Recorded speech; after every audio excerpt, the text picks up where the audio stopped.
Did you know that some products that are available in America are banned everywhere else in the world? Today, we're diving deep into the top 10 products you regularly buy in the US that are banned overseas. Spoiler alert, some of your favorites made the list. Starting strong at number 10, we've got Gatorade. Specifically, classic Gatorade. It contains brominated vegetable oil, a flame retardant banned in Europe and Japan. So Gatorade has flame retardant in it and is not legal everywhere else. Okay, at number 9, we've got Dial antibacterial soap. It is packed with triclosan, which is banned in Europe, Japan, and Canada due to concerns about antibiotic resistance. That's wild. If you take antibiotics, actually, and you didn't need them, and then you get prescribed antibiotics for something that you did need, but you took them too close together, the antibiotics won't work, and then you can't kill the bacteria inside your body. So what they're saying is that antibacterial soap interrupts that antibiotic process, which is crazy, because if you were ever in need of an antibiotic and you use Dial antibacterial soap, you could die. Could be the end. That's wild. I don't ever wash my hands though, so that's fine. I'm good. Number 8, we have Kinder Surprise eggs, which they're little chocolate eggs with treats, like little surprises and toys inside. So those are actually illegal here in the United States because it's a choking hazard for kids, which I think is super ironic that they're worried your kid's gonna choke on a toy, but they'll let them drink fire retardant. Heaven forbid they choke. I've actually never had a Kinder egg, but I guess they'd be really cool if you were a kid. Number 7, one of my personal favorites as a super sour candy lover, is Skittles. And it's because they contain artificial dyes, yellow, number 5, and red 40. Red 40, I've heard of that one before. Linked to hyperactivity and banned in many countries. But, I mean, we've been eating that stuff here forever, and we're only a little bit crazy. Not crazy enough for me to leave, but definitely a little crazy. Maybe I'll leave later, but not yet. And I definitely don't think it's going to be because of Red 40, but that's okay. Maybe it'll be because of yellow number 5.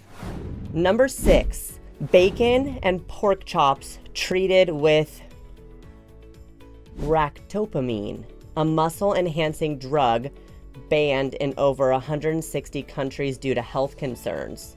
But here, the FDA argues that minimal residues pose no significant health risks.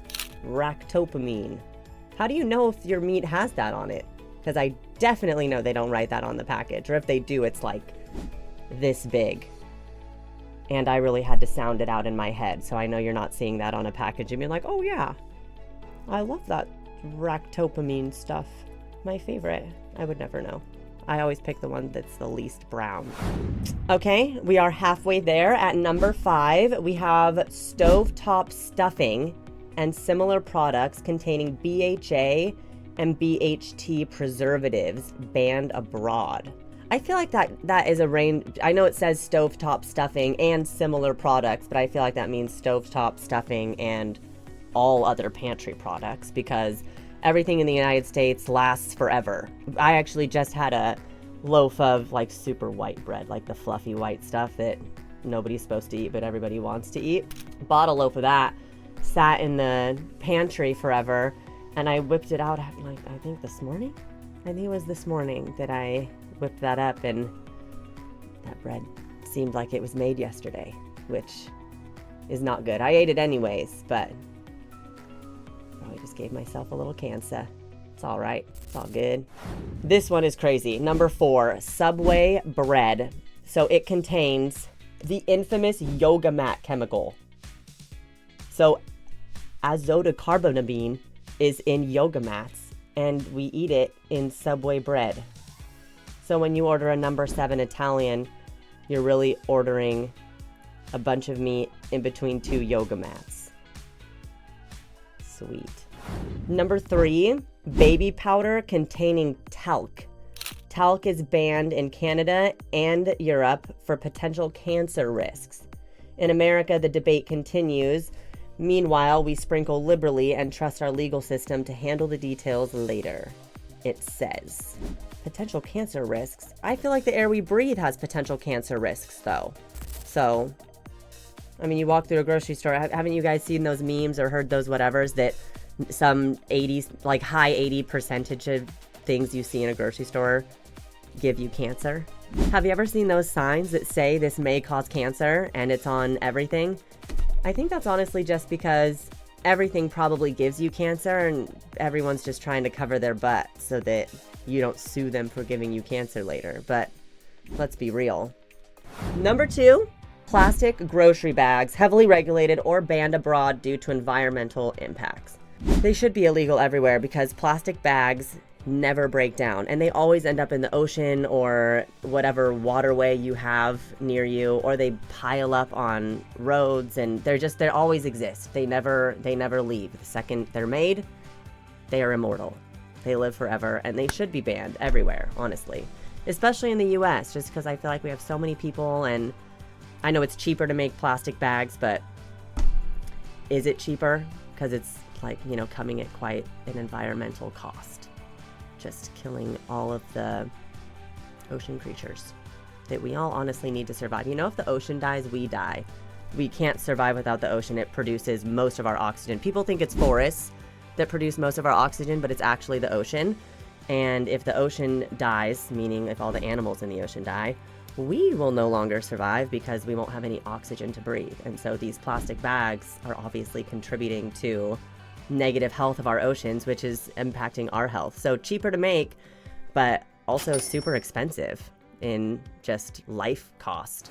And finally, we've made it to number 1. Certain pesticides commonly used in U.S. agriculture are banned abroad over health risks. Why do we keep using them? America prioritizes higher crop yields and shiny produce over potential long-term risks. I mean, I feel like we already knew that, though, that all of our fruits and vegetables are, that, well, they put that wax on the apples that does look so lovely, but every bite, I know it's not good.